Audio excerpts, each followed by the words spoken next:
Hi అండి, welcome back to Aswi cooks.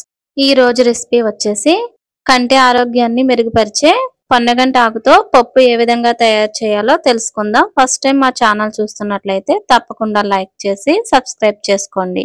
ఈ పప్పు తయారీ కోసం ముందుగా కుక్కర్ తీసుకుని కందిపప్పును వేసి శుభ్రంగా కడిగి నీళ్లు వేసి ఒక అరగంట పాటు నానబెట్టుకోవాలండి.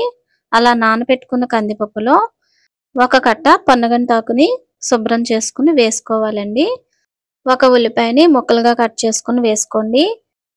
4 పచ్చిమిరపకాయలు, ఒక మీడియం సైజ్ టమాటాని ముక్కలుగా కట్ చేసుకుని వేసుకోండి.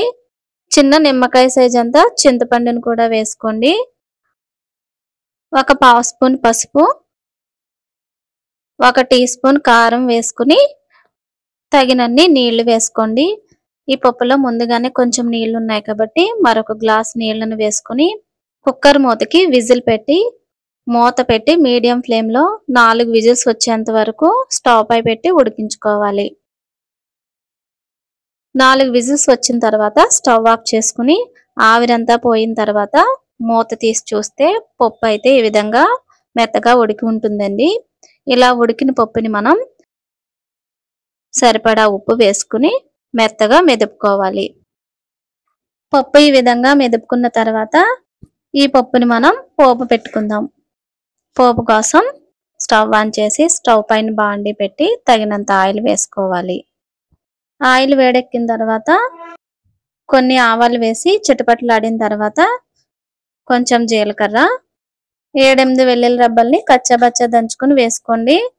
ఇవి కొంచెం వేగిన తర్వాత 2 ఎండుమిరపకాయల్ని తుంచుకుని వేసుకోండి.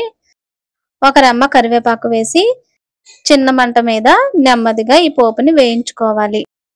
పోపు ఈ విధంగా వేగిన తర్వాత స్టవ్ ఆఫ్ చేసుకుని మనం ముందుగా మెదిపి పెట్టుకున్న పప్పుని ఈ పోపులో వేసేసుకోవాలి.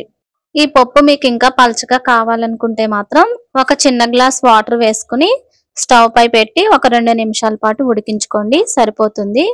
అంతేనండి, చాలా సింపుల్ గా ఈ పొన్నగంటి ఆకుతో మనం పప్పును తయారు చేసుకోవచ్చు. ఇలా మీరు కూడా ఒకసారి తప్పకుండా ట్రై చేసి చూసి ఈ పప్పు ఎలా వచ్చిందో కామెంట్ చేయండి.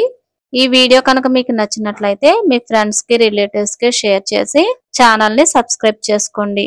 మరిన్ని మంచి రెసిపీస్ కోసం మా ఛానల్ ని ఫాలో అవ్వండి. Thank you for watching.